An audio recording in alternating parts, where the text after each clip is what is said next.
Hello ladies and gentlemen, my name is Vladimir Deese and welcome to a Class War Battlefield YouTube comment.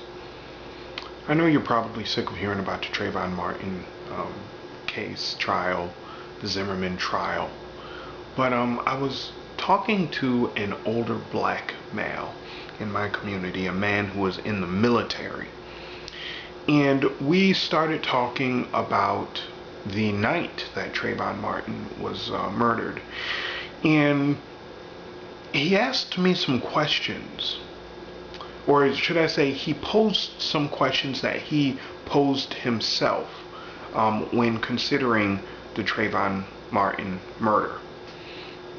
And I want to share some of those questions with you and the conversation that we had and the thoughts that I had from that conversation.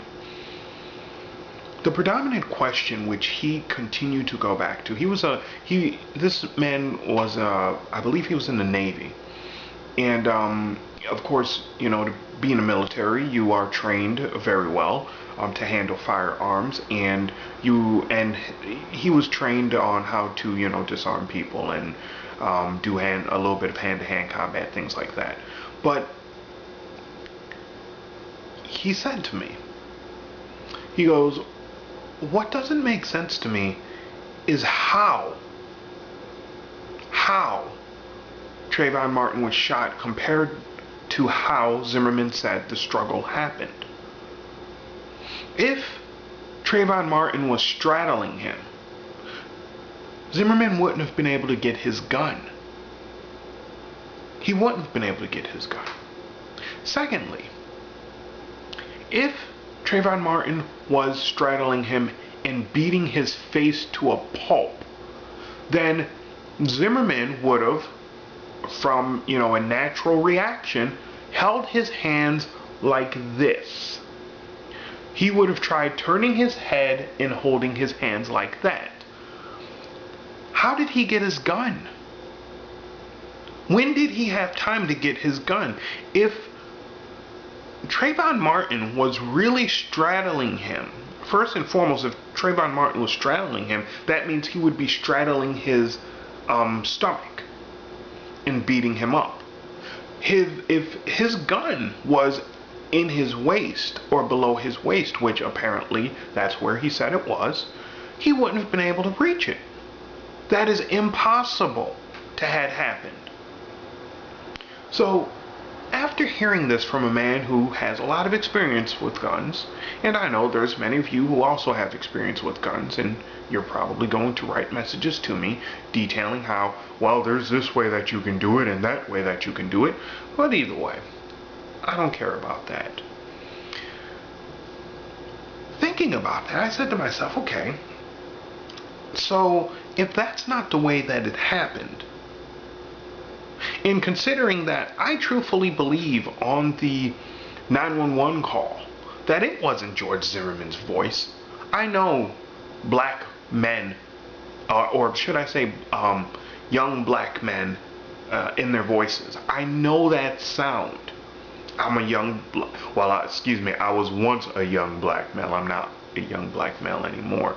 But I know that sound, and that was a young black male crying out. People who said, oh, well, we can't tell because the technology doesn't tell us that it's the same. Please. The human ears are not always unreliable.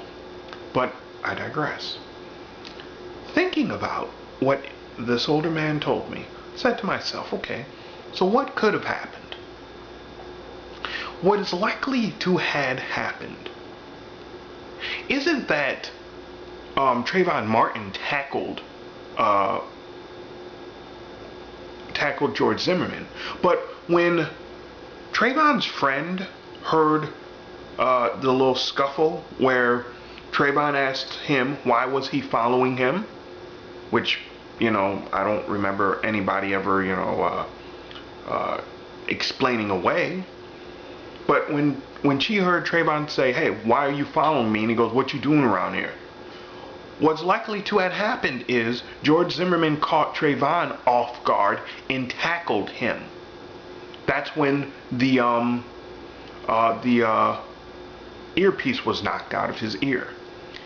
And then on the ground, a scuffle does actually ensue, but with George Zimmerman having jumped Trayvon Martin. He has the upper hand, and quickly, after having, I get the sense that George Zimmerman had a little bit of training. He may have been a flimsy boy, but he had some training. And if you even have some training and some understanding of how to incapacitate a person, you tend to be able to incapacitate a person quicker than they can incapacitate you. So now, he incapacitates Trayvon Martin. He's now on top of him. He's straddling him. And Trayvon Martin starts yelling. And so to shut him up, George Zimmerman pulls out his gun, thinking that Trayvon Martin's going to shut his mouth. And he holds the gun on him and tells him, shut up.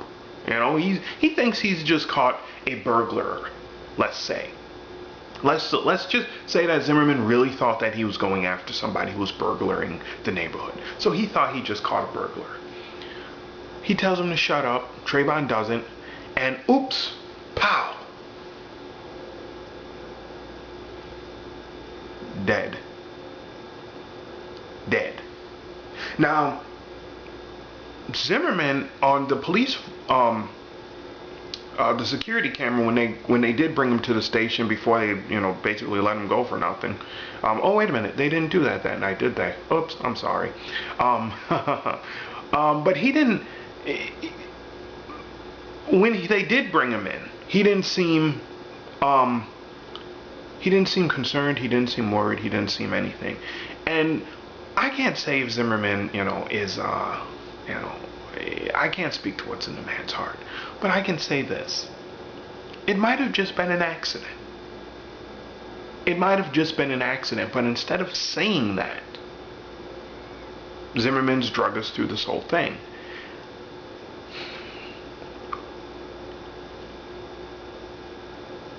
I think that's probably what happened. I think that's probably what happened. Is Zimmerman didn't mean it. He shot him. And instead of owning up to it, like he's the son of a rich white man.